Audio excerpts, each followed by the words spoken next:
अपना कर, आप बोलो। मौका दिया। राजस्व विभाग की हालात ये है, एक फिल्म है, घायल फिल्म है सनी देओल की। बिराजो, बैठ जाओ मार। धन्यवाद।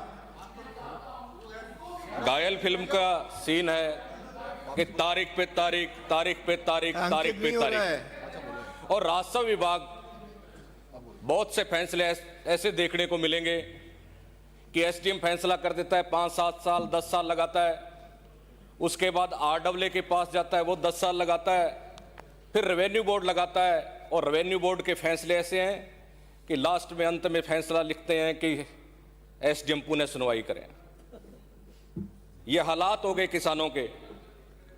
और जब से भारत देश आज आज़ाद हुआ, खातेदारी अधिकार मिलना चालू हुए, पास के जो किसान थे, जिसके पास सिफारिश थी या जिसने पैसा दिया, उसको खातेदारी अधिकार मिल गए।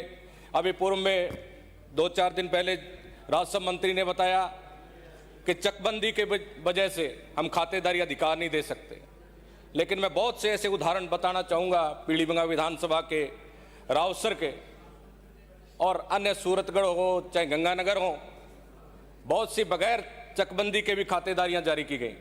आज हमारे चाहे बड़ोपड़ हो, माणकथेड़ी हो, सूरतगढ़ हो, चाहे हरदासवाड़ी, रावसर हो, खोडा हो, अन्य जगह, बहुत सी जगह हमारी चकबंदी नहीं हुई।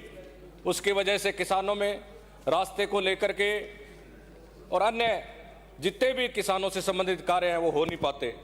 और मैं अपवादित खातों की बात करना चाहूँगा कि एक एक खातों के अंदर बहुत से ऐसे नाम हैं जो हटाने पड़ते हैं, लेकिन 60-60, 70-70 नाम होते हैं, वो हट नहीं पाते। इस वजह से जमाबंदी में बोलते रहते हैं लेकिन ज़मीन उनके नाम होती नहीं। ऐसे अपवादित खातों पर भी मैं राजस्व मंत्री से जिसे आपके माध्यम से कहना चाहूँगा कि इस पर भी गौर करने की आवश्यकता है।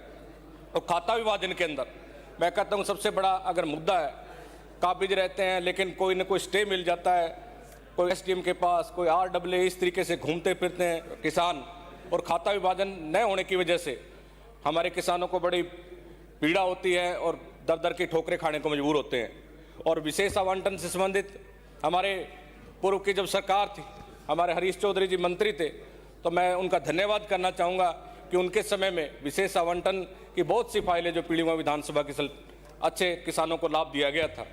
और मैं सबसे बड़ा जो मुद्दा है वारिसनामे की बात करना चाहूँगा। वारिसनामा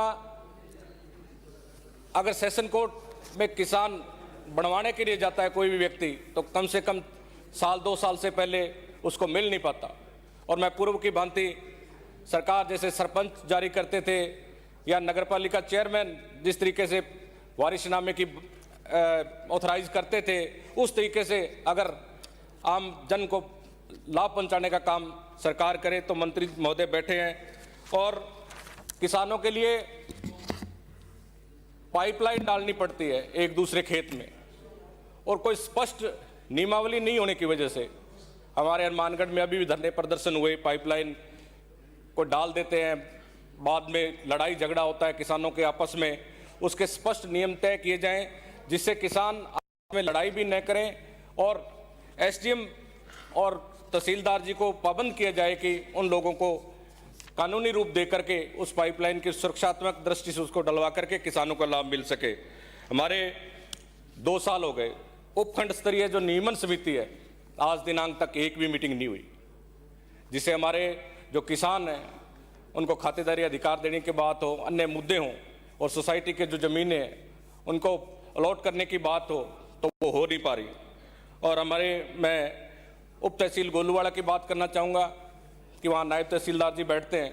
बहुत सी जगह नायब तहसीलदार को कार्यपालिक मजिस्ट्रेट की शक्तियाँ प्राप्त हैं, लेकिन वहाँ भी कार्यपालिक मजिस्ट्रेट की शक्तियाँ प्राप्त दी जाएँ। और जाखड़ावाड़ी और गंदेली हमारे दूरस्थ एरिया पड़ता है मेन तहसील से। मैं आपके माध्यम से राजस्व मंत्री जी से कहना चाहूँगा कि वहाँ पर भी उप तहसील का दर्जा दे करके किसानों को राहत देने का काम करें। बहुत बहुत धन्यवाद। श्री भागचंद।